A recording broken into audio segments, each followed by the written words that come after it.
ஆனால் உண்மையில் நீங்கள் கன்னிராசிலாம் ஒன்றும் கிடையாது. நீங்கள் வந்து பாவம். நீங்கள் அப்போ கன்னிராசிக்காரர்களுக்கு நடக்கின்ற விஷயங்களை பற்றி பேசுகிறோம். ஒரு முதல் நல்ல கன்னிராசி நேயர்களே, உங்கள் அத்துணை பேருக்கும் உங்கள் ஆத்மார்த்த ஜோதிடர் நங்கநல்லூர் டாக்டர் பஞ்சநாதனின் ஹாப்பி நியூ இயர் 2026 வாழ்த்துக்கள். ராசி அன்பர்கள், உங்களுக்கு இந்த 2026 எப்படி இருக்குது அப்படின்னா, ஃபஸ்ட்டு வந்து முற்பகுதி அப்படின்போது 1/6/2026 வரைக்கும் சனி பகவான் எங்கே இருக்காரு? 7ஆம் பாவம். சனி கண்டகசனியாக இருக்கார். உங்களுடைய தனப்பிராப்தி, செல்வ பிராப்தி போன்றவை வரும். இருந்தாலும் 8 தனத்தை தனமாக தராமல் உங்களுக்கு வந்து இதுவாக தரான். எதா தரான்? உங்களுடைய அசட்ஸாக தரான்.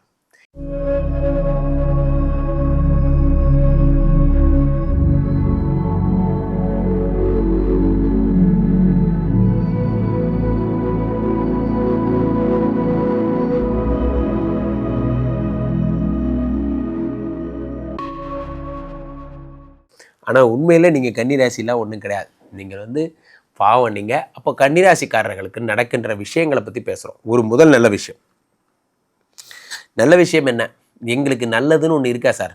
ஏதாவது இருந்தால் சொல்லுங்கள். கன்னிராசிக்காரர்களுக்கு நல்லது அப்படின்னு ஏதாவது இருந்ததுன்னா நீங்கள் சொல்லுங்கள், நான் கேட்குறேன். நண்பர்களே, நல்லது அப்படின்னு பார்த்தீங்கன்னா உங்களுக்கு ஒன்றே ஒன்று புரிஞ்சுக்கோங்க. கன்னிராசிக்காரர்களுக்கு நல்லது அப்படின்னா என்ன அப்படின்னா, 2 இந்த சுக்கிர பகவான் 4ஆம் இடத்தில் இருந்து குரு பார்வை பெறுகிறாரே, இது நல்லது. 2 சுக்கிர பகவான், ரைட்டு. அடுத்ததாக 2 சுக்கிர பகவானை போலவே 3 செவ்வாய் பகவான் உச்சம் பெற்று 5ஆம் இடத்திற்கு வரப்போகிறாரே, இது நல்லது. ஓகே. 4ஆம் இடத்திலே சுக்கிரனும் புதனும் சூரியனும் செவ்வாயுமாக இருந்து அதை குரு பார்க்கிறாரே, இது நல்லது. இதெல்லாம் நல்லது. சரி சார், நல்லதுங்கிறீங்க. இதனால் என்ன நடக்கும்? 2 சுக்கிரனை குரு பார்ப்பதால் பணவரவு வரும். பணத்தில் ஒரு குறையும் இருக்காது. இதுதான் பெரிய நல்ல விஷயம். என் அன்பான கன்னிராசி நேயர்களே, உங்கள் அத்துணை பேருக்கும் உங்கள் ஆத்மார்த்த ஜோதிடர் நங்கநல்லூர் டாக்டர் பஞ்சநாதனின் ஹாப்பி நியூ இயர் 2026 வாழ்த்துக்களை தெரிவிச்சுக்கிறேன். என் மனதிற்கு பிடித்த கன்னிராசி நேயர்களே, உங்கள் ராசிநாதன் புதன் பகவான். எப்பொழுதுமே நம்மளுடைய வாழ்க்கை நல்லா இருக்கணும்னா நம்முடைய ராசிநாதன் யார் என்று பார்த்து அந்த கிரகத்தை வழிபாடு செய்துக்கிட்டே வரணும். கன்னிராசிக்காரர்களுக்கு புதன் பகவான் தான் தெய்வம் என்று சொல்கிற போது, அந்த புதன் பகவான் இந்த ஆண்டு எப்படி இருக்கிறார் என்பதை வச்சு உங்கள் வாழ்க்கை தரமாக இருக்குமா, எப்படி இருக்கும் 2026 முடிவு பண்ணிடலாம். 2026ஆம் ஆண்டு அற்புதமான ஆண்டாக உங்களுக்கு அமைய போகிறது. 2025 பல நெருக்கடிகளை சந்தித்த ராசிகளில் கன்னிராசி ஒன்று. 10ஆம் இடத்துல குரு பகவான் வேலை பார்க்கக்கூடிய இடத்துல பலருக்கு நெருக்கடி. 10ல் குரு பதவியை கெடுப்பான்னு பேர். பலருக்கு வேலையில் நெருக்கடி, புது வேலை தேடியே தீர வேண்டிய அவசியம். அப்படி ஒரு சூழ்நிலை இருந்தது. அப்படிப்பட்ட ஒரு கடுமையான சூழ்நிலையில் இந்த ஆண்டு என்ன ஆகுதுன்னா, குரு பகவான் 10ஆம் இடத்திலிருந்து 11ஆம் இடத்திற்கு பயிற்சி அடையக்கூடிய ஒரு நிகழ்வு நடைபெறப் போகுது. லாபத்துக்கு குரு பகவான் வருகிறார் அப்படின்னு சொன்ன உடனேயே உங்களுடைய வேலையில இதுநாள் வரை இருந்த அத்தனை கஷ்டங்களும் விலகும். ரொம்ப நெருக்கடியில் நீங்க இருந்திருப்பீங்க. அவ்வளவு நெருக்கடிகளும் விலகுவதை கண்கூடா பார்க்கறாங்க கன்னிராசிக்காரர்கள். 2026 குரு லாபத்திற்கு வந்து மிகச்சிறந்த வாழ்க்கை லாபம், பொருளாதார லாபம், வேலையில லாபத்தை கொண்டு வந்து கொடுத்துருவாரு. வேலையில் இருந்த தடைகள் விலகும். சார், ப்ரமோஷன் லிஸ்ட்டில் நியாயப்படி என் பேர் வரணும் சார் எங்கள் ஆஃபீஸில், ஆனால் அது வரல சார், என்னை விட ஜூனியரெல்லாம் கூப்பிட்டு ப்ரமோஷன் கொடுக்குறாங்க அப்படிங்கிற கவலை உங்களுக்கு இருந்துக்கிட்டு இருக்கு. கன்னி ராசி அன்பர்கள், உங்களுக்கு இந்த 2026 எப்படி இருக்குது அப்படின்னா, ஃபஸ்ட்டு வந்து முற்பகுதி அப்படின்போது 1/6/2026 வரைக்கும் சனி பகவான் எங்கே இருக்கார்? 7ஆம் பாவம். சனி கண்டக சனியாக இருக்கார் அப்படின்போது 3 விஷயத்தில் கவனம் அப்படின்னு தேவை. ஒன்று, நம்மளோட வாழ்க்கை துணையோடையும் நம்மளோட பிஸ்னஸ் பார்ட்னர்கிட்டையும் ஒரு கவனம் அப்படின்றது வேணும். எப்படி கவனம்? நான் என்ன செஞ்சாலும் என் பொண்டாட்டிக்கிட்ட சொல்லிட்டு செய்யணும்ப்பா. உட்காந்தா பொண்டாட்டிக்கிட்ட சொல்லுவேன், நின்னா பொண்டாட்டிக்கிட்ட சொல்லுவேன், வெளியே போனால் பொண்டாட்டிக்கிட்ட சொல்லுவேன். நான் ஒரு கடையில் போயிட்டு பால் வாங்க சொன்னாங்க, போய் பால் வாங்க போனேன், பால் இல்லைன்ட்டாங்க. 2வது கடைக்கு போனேன், அது ஒரு பொம்பளை இருக்க கடை, அதனால் இந்த கடையில் பால் இல்லை, அதனால் அந்த அம்மா கடையில் போயிட்டு பால் வாங்கிட்டு வந்தேன் அப்படின்றது முதல் கொண்டு சொல்லணும். சொல்லனா என்ன ஆகும்? சொல்லனா வந்து பார்த்திங்கன்னா குடும்பத்தில் விரிசல் அப்படின்றது வரத்துக்கு வாய்ப்பு உண்டு. அப்போ டிரான்ஸ்பரன்சி அப்படின்றது வச்சுக்கோங்க, உங்களோட லைஃப் பார்ட்னர் கூடயும் உங்களோட பிஸ்னஸ் பார்ட்னர் கூடயும் அப்படின்னு சொல்லலாம். அதுக்கப்புறம் வந்து பாருங்கள், இந்த 7ஆம் பாவம் அப்படின்னாலே கண்டக சனி பேர்லேயே வருது இல்லைங்களா? ஆரோக்கியம், ஆரோக்கியத்தில் கவனம் அப்படின்றது தேவை. அதே மாதிரி பிரயாணம், பயணம், பயணத்தில் கவனம் அப்படின்றது தேவை. நிறைய கன்னிராசி அன்பர்கள் லவ்வில் வந்து பார்த்திங்கன்னா பிரேக்கப் வரத்துக்கு வாய்ப்பு உண்டு, ரிலேஷன்ஷிப்பில் பிரேக்கப் வரத்துக்கு வாய்ப்பு உண்டு. இதெல்லாம் ரொம்ப டிரான்ஸ்பரன்சி வச்சுக்கிறீங்க அப்படின்னா பிரேக்கப் வரத்துக்கு வாய்ப்பு கிடையாது. டிரான்ஸ்பரன்சி இல்லை அப்படின்னா அது திருமண வாழ்க்கையாக இருந்தாலும் சரி, உறவு முறைகளாக இருந்தாலும் சரி, காதலாக இருந்தாலும் சரி, அதில் கொஞ்சம் கசப்பு தட்டுறதுக்கு வாய்ப்பு உண்டு, கவனம் அப்படின்னு வச்சுக்கோங்க. சரி, அடுத்து ராகு 6ஆம் பாவம், ருணரோக சத்ருஸ்தானத்தில் ராகு, குருனோட பார்வை இருக்குது. கடன்லேருந்து விமோச்சனம் வரணும் அப்படின்னு நினச்சா விமோச்சனம் ஆயிடணும்னு நினச்சிங்கன்னா விமோச்சனம் அப்படின்றது கிடைக்கும். நோய் இல்லாத வாழ்க்கை வாழணும் அப்படின்னா நோய் இல்லாத வாழ்க்கை வாழ முடியும். ப்ராப்பராக வந்து பார்த்திங்கன்னா உணவு முறை, டாக்டர் சொல்லக்கூடிய மருந்து மாத்திரைகளை கரெக்டாக எடுத்து வைத்திய முறைகளை கரெக்டாக ஃபாலோ பண்ணி ஸ்ட்ரெஸ் இல்லாமல் இருந்தீங்கன்னா கடன்லேருந்து ஒரு விமோச்சனம், நோய் இல்லாத ஒரு வாழ்க்கை. எதிரிகள் அப்படின்றது ஆப்வியஸ்லி இருக்க வாய்ப்பு கிடையாது ராகு 6ஆம் பாவம் அப்படின்றது. அதே மாதிரி எதிரிகள் இருந்தாலும் அவங்கள சமாளிக்கக்கூடிய திறனையும் ராகுவே கொடுத்துருவார். உங்களுடைய தனப்பிராப்தி, செல்வ பிராப்தி போன்றவை வரும். இருந்தாலும் 8 தனத்தை தனமாக தராமல் உங்களுக்கு வந்து இதுவாக தரான், எதா தரான், உங்களுடைய அசட்ஸாக தரான். 8 5ஆம் இடத்தில் இருக்கும் பொழுது 5ஆம் இடம் சர்வநாசம் அடைகிறது. எப்படி அடையும்னா புத்திர பிராப்தி மட்டும் கிடைக்காது. புத்திர பிராப்தி 8 உச்சம்ங்கிற ஒரு பாயிண்ட்டுக்காக உங்களுக்கு சொத்து கிடைக்கும். இருந்தாலும் 5ஆம் இடத்தில் அமர்ந்த தோஷம், ஸ்தான தோஷம் என்பதால் குழந்தைகளால் மன கஷ்டம் என்பது ஏற்படும். கன்னிராசிக்காரர்களுக்கு இந்த மார்கழி ஃபுல்லாக தை மாதம் வரை குழந்தைகளுடைய உடல்நிலையில் ரொம்ப ஜாக்கிரதையாக இருக்கணும். குழந்தைகளுடைய வளர்ப்பு, குழந்தைகள் சம்மந்தப்பட்ட விஷயங்களில் ரொம்ப கேர்ஃபுல்லாக இருக்கணும். குழந்தைகளுக்கு ஏதாவது கீழே விழுறாங்களா, மாடி படிக்கட்டு ஏறுறாங்களா, நிறைய பேர் ஃபிசிக்கல் ஹெல்த்னஸை பற்றியே கவலைப்படுறீங்க. ஃபிசிக்கல் ஹெல்த்னஸ் ஒரு விஷயமே இல்லை, மென்டல் ஹெல்த்னஸ் தான் பெரிய விஷயம். மென்டல் ஹெல்த்னஸ் அவங்க ரொம்ப ஜாக்கிரதையாக பார்த்துக்கணும். கன்னிராசிக்காரர்களுக்கு மென்டல் ஹெல்த்னஸ் ரொம்ப பெரிய ப்ராப்ளம் ஆகும். இது குழந்தைகளை பற்றி சொல்கிறேன். குழந்தைகளுடைய மென்டல் ஹெல்த்னஸ் அவர்களுக்கு வந்து என்ன ஆகும்னா, நம்மளை யாருமே கேர் பண்ணுறதில்ல, நம்ம அப்பா நம்ம கூட டைம் ஸ்பெண்ட் பண்ணுறதே இல்லை போன்ற எண்ணங்கள்லாம் வந்துக்கிட்டே இருக்கும். இதுதான் ரொம்ப முக்கியமான ஒரு விஷயம். அதை மட்டும் நீங்கள் அது இப்பயே நீங்கள் டேக் கேர் பண்ணுற மாதிரி இருக்கும். குழந்தை பாக்கியத்துக்காக இயங்கிக்கிட்டே இருக்கீங்க. நிறைய கன்னிராசிக்காரங்க என்னை பார்த்து ஜோதிட ஆலோசனை கேட்க வரும்போது சொல்லக்கூடிய முக்கியமான விஷயம், சார் குழந்தை பாக்கியம் சார் ரொம்ப தடையாக இருக்குது சார், எனக்கும் என்னுடைய லைஃப் பார்ட்னர் இடையில் ஒத்து போக மாட்டேங்குது சார் இருக்கிறீங்க. பலர் தாம்பத்திய வாழ்க்கையில் பிரச்சனை இருக்குதுன்னு சொல்கிறீங்க. 7லே சனி இருந்து ஆட்டி படைச்சிக்கிட்டு இருக்காரு உங்களை. அதுதான் காரணம், உங்கள் அவ்வளோ பிரச்சனைகளுக்கும் காரணம். அப்படி இருக்கும்போது இந்த குரு பகவான் வந்து 7ஆம் இடத்தில் இருக்கக்கூடிய சனி பகவானை பார்க்க போகிறார் குரு பயிற்சிக்கு பிறகு. அப்படி சனி பகவானை அவர் பார்த்த பிறகு என்ன ஆகுதுன்னா, உங்கள் வேலை சம்பந்தப்பட்ட பிரச்சனைகளும் நிவர்த்தி ஆகிறது. கணவன் மனைவி உறவில் இருந்த ப்ராப்ளங்கள் சால்வ் ஆகுது. உங்கள் தாம்பத்திய ஸ்தானத்தையும் குரு பகவானுடைய அருள் கிடைத்து தாம்பத்திய வாழ்க்கையில் இருக்கக்கூடிய பிரச்சனைகளும் சால்வ் ஆகுது. நிறைய கன்னிராசிக்காரர்களுக்கு வெளிநாடு தொடர்புடைய ப்ராப்ளங்கள், வெளிநாட்டில் போய் செட்டில் ஆகிட்டோம்னு நினைக்கும் போது உங்களுக்கு நிறைய இடையூறுகள், அந்த வெளிநாட்டு வேலையில் பிரச்சனை, விசா ப்ராப்ளம், இது எல்லாமே கன்னிராசிக்காரங்களுக்கு இருந்துகிட்டு இருக்கு.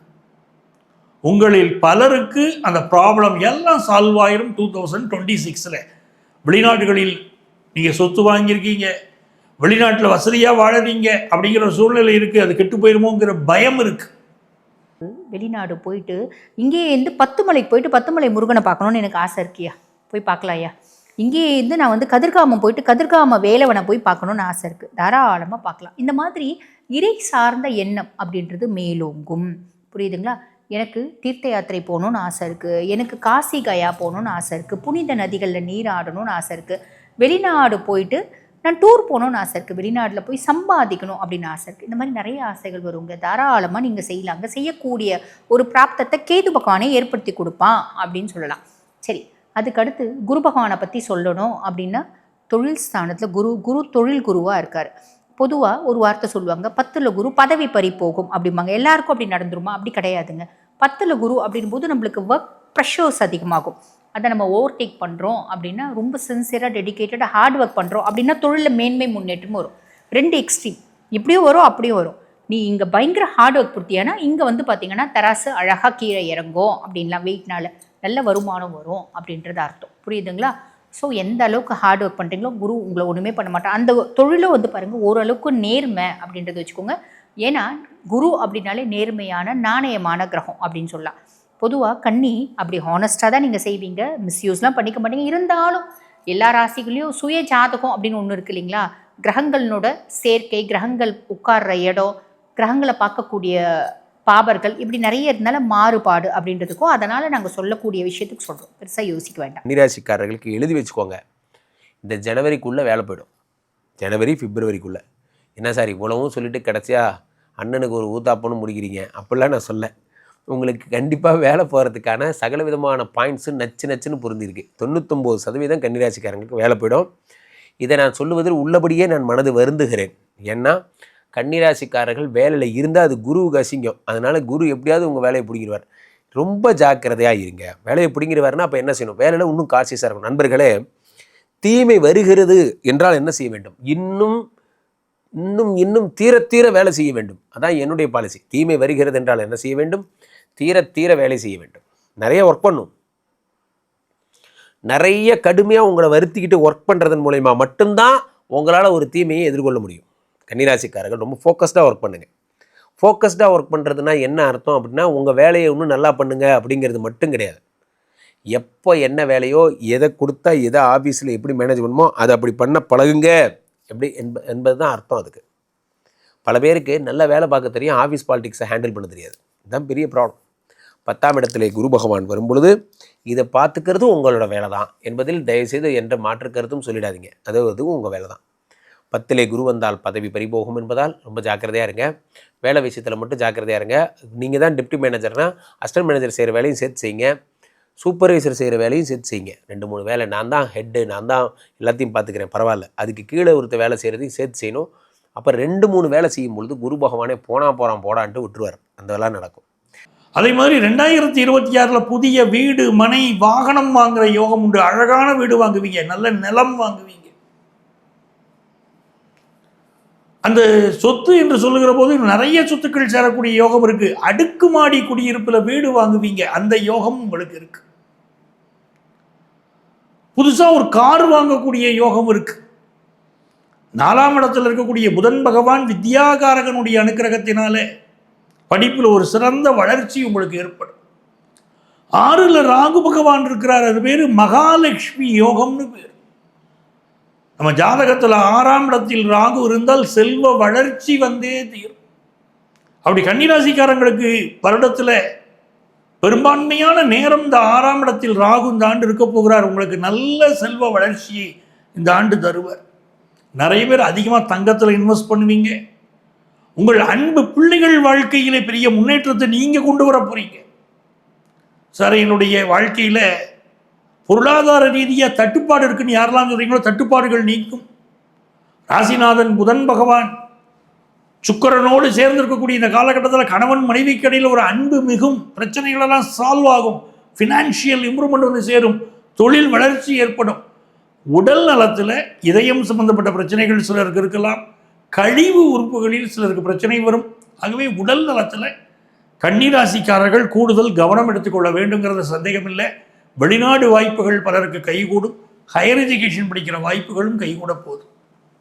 இந்த ஆண்டு மிகச்சிறந்த வெற்றிகளை நீங்கள் பெறணும் அப்படின்னா நீங்கள் என்ன செய்ய வேண்டுமானால் பிள்ளையார்பட்டி விநாயகரை வழிபடணும். பிள்ளையார்பட்டி விநாயகரை சென்று ஞாயிற்றுக்கிழமை நீங்கள் வழிபாடு செய்வது உங்களுக்கு மிகப்பெரிய ஏற்றத்தையும் மாற்றத்தையும் வாழ்க்கையில் கொண்டு வந்து தரும். ராகு 6ஆம் பாவம், ருணரோகு சத்ருஸ்தானத்தில் ராகு, குருனோட பார்வை கிடையாது. ஆரோக்கியத்தில் கவனம் அப்படின்றது வேணும். அதே மாதிரி கடன் பெரிய லெவலில் வாங்கவும் கூடாது, கடன் பெரிய லெவலில் கொடுக்கவும் கூடாது. யார்கிட்டையும் தேவையில்லாமல் வம்பு தும்பு இதெல்லாம் போகக்கூடாது. அவங்களா வலியே சண்டை போட வந்தால் கூட ஒரு நிமிஷம் வெயிட் பண்ணுங்கள், இதோ போயிட்டு வரேன் அப்படின்னு சொல்லிட்டு வந்துடணும். நம்ம சண்டை போடுற வேலை நம்மளுக்கு வேணாம் இல்லைங்களா. நம்ம பாட்டு நம்ம கம்முன்னு வந்துடணும் அப்படின்னு சொல்லலாம். கேத்து சேம் பொசிஷனுங்க. கேத்துல பெருசாக எந்த விதமான மாற்றமும் கிடையாது. அதே மாதிரி குரு பகவானை பற்றி சொல்லணும் அப்படின்னா குரு லாப குருவாக இருக்கார்.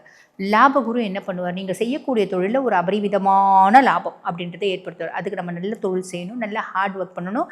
நீங்கள் வேலை செய்கிறதா இருந்தாலும் உங்களோட வேலைகளை உங்களோட உயர் அதிகாரிகள் கவனிப்பாங்க. இவனுக்கு இவ்வளோ புத்திசாலித்தனம் இருக்கே, ஏன் நம்ம இவங்களுக்கு இன்க்ரிமெண்ட் கொடுக்கக்கூடாது, ஏன் நம்ம இவங்களுக்கு ப்ரொமோஷன் கொடுக்கக்கூடாது அப்படின்ற மாதிரி ஒரு அமைப்பு வரும். ஹையர் அஃபிஷியல்னால நீங்கள் கவனிக்கப்படுவீர்கள் அப்படின்றது நிதர்சன உண்மை.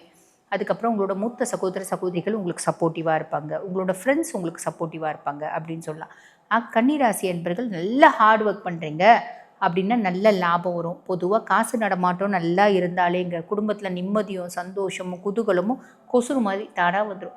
காசு இருந்தால் எல்லாமே வந்துடுறது உண்டு இல்லைங்களா?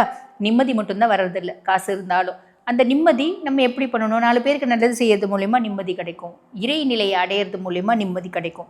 இப்படி தான் நம்ம நிம்மதி ஆத்ம திருப்தி அப்படின்னு சொல்லுவாங்க பார்த்தீங்களா? அதை நம்ம ஆத்ம திருப்தியை நல்லது செஞ்சு தான் தேடிக்க முடியும். ஆனால் நம்ம வந்து காசு பணம் வந்துடுச்சுன்னா சந்தோஷம் அப்படின்றது வந்துடும் இல்லைங்களா? அப்போ இந்த நிம்மதி அப்படின்றது ரொம்ப காஸ்ட்லி, சந்தோஷம் அப்படின்றது ரொம்ப சீப்பான விஷயம். இன்றைக்கி 100 ரூபாய் என் கையில் இருந்துச்சுன்னா நான் சந்தோஷமாக இருக்க முடியும். இன்றைக்கி 1000 ரூபாய் என் கையில் இருந்துச்சுன்னா நான் சந்தோஷமாக இருக்க முடியும். இன்றைக்கி 1 கோடி ரூபாய் என் கையில் இருந்தாலும் நான் நிம்மதியாக இருக்க முடியுமா? முடியாது. ஸோ எனிவே அப்போ என்ன சொல்ல வர அப்படின்னா, கன்னிராசி என்பர்கள் லாபகுரு நிறைய லாபத்தை கொடுப்பாரு அப்படின்றத சொல்ல வர, அவ்வளோதான். ஆக உங்களுக்கு முற்பகுதி நல்லா இருக்கா பிற்பகுதி நல்லா இருக்கா அப்படின்னா பிற்பகுதி ரொம்பவே எக்ஸலண்ட்டாக இருக்குது அப்படின்னு அர்த்தம். ப்ராப்பராக யூட்டிலைஸ் பண்ணிக்கோங்க, நல்லது நடக்கும், நல்லது மட்டுமே நடக்கும். வாழ்த்துக்கள்.